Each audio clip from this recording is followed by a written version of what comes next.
Wait can we talk about the CBSE online checking for 12th this year. ऐसे आप लोगों को पता है 12th की इस साल चेकिंग हुई थी, मतलब दिखाया लास्ट सेशन की जो लास्ट सेशन थी हम लोग की 12th की, उनकी ऑनलाइन चेकिंग हुई। तो इस साल ऑनलाइन चेकिंग में बहुत online checking actually issue online checking में नहीं है, बट एक्चुअली इशू है the way CBSE had conducted the whole thing. पहली बात, बोर्ड्स के मार्क्स बहुत इंपॉर्टेंट होते हैं, तो सबको पता है जितने 10th के नहीं होते उतने इम्पोर्टेंट 12th के होते हैं। It's like really important. 12th के मार्क्स आपके फ्यूचर पे, आप जहाँ पे भी काम करो, specially if you working in like jobs and everything, it affects a lot. Like किसी के रिजल्ट उतने दिखे जाते हैं, आपके 12th के रिजल्ट देखे जाते हैं 12th बोर्ड्स के, तब भी इन लोग ने सब इतना गंदा मजाक किया। इस क्रेजी। पहली बात, ये सिस्टम को इन लोग ने CBSE ने एग्ज़ाम्स के कंडक्ट होने के कुछ एक महीने पहले तैयार किया। तैयार मीन्स टीचर्स को इंट्रोड्यूस किया। Isn't that bad? जो मेनेरेंस जो टीचर्स हम लोग से पूछती है कि हाउ टू ये हम लोग के स्मार्ट बोर्ड कैसे चलाना है, प्रोजेक्टर कैसे चलाना है, उन टीचर्स को आप लोग ने केवल एक महीने पहले बताया। दूसरी बात, ऊपर से टीचर्स चलो ठीक है, और जिंदी टीचर्स भी ऐसी बात नहीं है, पर अगर टीचर्स में इशू ना, पर अगर वेबसाइट में इशू तो फिर क्या।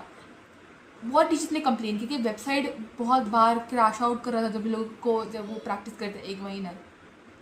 उसके बाद चलो ठीक है, अब चेकिंग्स होगी। एग्ज़ाम्स के बाद बच्चों ने payment, children had the choice कि वो पे करके अपने आंसर शीट देख सकते हैं। तो जब बहुत बच्चों ने आंसर शीट देखी, पहली बात तो पेमेंट में बहुत इशू आ रहा था। जैसे पेमेंट करने के बाद वेबसाइट का लिंक गायब हो जाना जहाँ से उसको लिया था।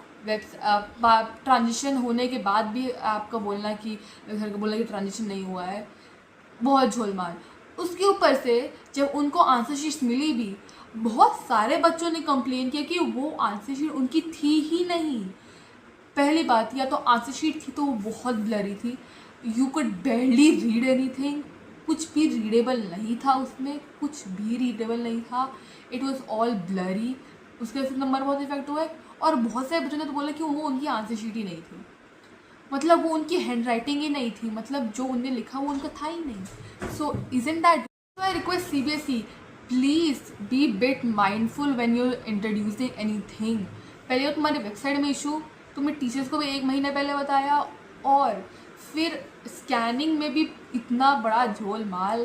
Please be bit sensible when you doing this stuff. इससे बच्चों के मेंटल हेल्थ पे और फिर करियर में, फ्यूचर में